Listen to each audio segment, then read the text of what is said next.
यांना मला या निमित्ताने सांगायचे साहेब की मला बरेचशा लोकांनी प्रश्न विचारला, तुम्ही काँग्रेस का सोडताय? तुम्ही तर हार्डकोर काँग्रेसी, गेल्या अनेक वर्षापासून तुमच्या वडिलांपासून तुम्ही काँग्रेस रुजवली, वाढवली, किंबहुना तो विचार तुम्ही लोकांपर्यंत पोहोचवला।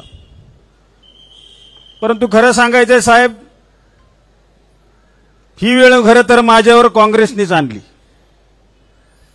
आणि या परिस्थितीचा गेले 5-7 वर्षापासूनचा मी सातत्याने विचार करतोय। विखे पाटील साहेब विधिमंडळामध्ये असल्यानंतर मला वारंवार सांगायचे, अरे संग्राम निर्णय घे, निर्णय घे, निर्णय घे। आमचे जयकुमार गोरे सांगायचे, राहुल दादा सांगायचे, अनेक भारतीय जनता पार्टीतले सर्व प्रतिष्ठित पदाधिकारी मला सातत्याने सांगायचे की तुम्ही काहीतरी निर्णय घ्या। मी त्यांना सांगायचो, साहेब मी काही निर्णय घेऊ शकत नाही। ते सांगायचे, अरे निर्णय घे, किती दिवस तुझ्यावरती अन्याय होतोय आणि या अन्याय करता, वाचा फोडण्याकरता तू काहीतरी निर्णय घे। परंतु मी एक विचाराला बांधलेला कार्यकर्ता असल्यामुळे मी सहजासहजी त्या विचारापर्यंत पोहोचत नव्हतो। गेल्या झालेल्या विधानसभेच्या निवडणुकीमध्ये असेल, आपण सर्वांनी पाहिलं असेल, आपल्याला काही कारणांमुळे या निवडणुकीमध्ये पराभवाला सामोरं जावं लागलं। त्या अगोदरची झालेली लोकसभेची निवडणूक असेल, त्या निवडणुकीमध्ये महाविकास आघाडीचा जोमानं आणि अतिशय काटेकोरपणे आणि काळजीने काम आपण सर्व कार्यकर्त्यांनी केलं आणि महाविकास आघाडीचा धर्म पूर्वीच्या काळामध्ये लोकसभेला आपण पाळला। परंतु साहेब, खंत एवढीच आहे, केलेले जे काम किंवा जी निष्ठा राखून मी ज्या पक्षामध्ये अनेक वर्ष काम केलं, त्या निष्ठेचं काहीच फळ माझ्या पदरामध्ये पडलं नाही, हे मला या निमित्तानं मुद्दा म्हणून सांगायचं। अनेक वर्ष मी संघर्ष केला, माझ्या वडिलांनी संघर्ष केला, मीही संघर्ष केला। संघर्ष करायला लागतोय म्हणून आम्ही कधी डगमगलो नाही किंवा कुठलाही विचार त्या ठिकाणी शिवला नाही।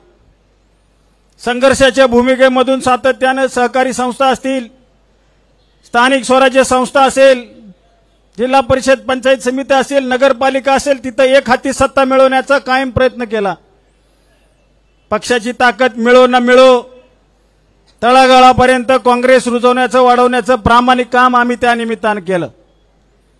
आज खरं तर पूर्वीचे दिवस आठवल्यानंतर आजचा निर्णय घेतल्यावर थोडंसं वाईट वाटतंय, कारण की पूर्वीच्या काळामध्ये आम्ही जो पक्ष तळागाळामध्ये वाढवला, परंतु नाईलाजाने आज या निर्णयाप्रत आम्ही या ठिकाणी येऊन बसलेलो आहोत।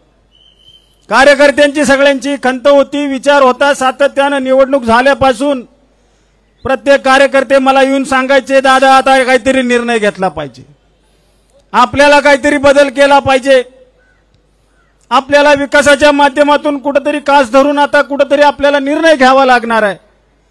मी बऱ्याच वेळेला त्यांना शांत बसण्याचं आवाहन करायचो, परंतु शेवटी माझ्या डोक्याच्या वर पाणी साहेब चाललं होतं आणि म्हणून सर्व कार्यकर्त्यांच्या आग्रहाखातर निर्णय घेत असताना भारतीय जनता पार्टी हा देशामधला 1 नंबरचा सर्वात मोठा असणारा पक्ष, या देशाचे पंतप्रधान आदरणीय नरेंद्रजी मोदी साहेब यांच्या नेतृत्वाखाली काम करत असणारा पक्ष, त्याचप्रमाणे या राज्याचे मुख्यमंत्री आदरणीय देवेंद्रजी फडणवीस साहेब यांच्या कुशल नेतृत्वाखाली महाराष्ट्राची चाललेली वाटचाल असेल, या सर्व गोष्टींना प्रभावित होऊन आम्ही साहेब आज हा निर्णय घेतलेला आहे।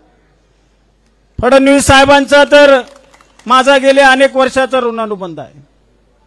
आपण सर्वश्रुत आहात, म्हणजे राजकीय दृष्ट्या ज्या वेळेला मी राजकारणात नव्हतो तेव्हापासूनचा माझा संबंध आहे, परंतु राजकीय धागा पकडून मी कधी त्या ठिकाणी तिथं त्यांच्यापर्यंत पोहोचलो नाही।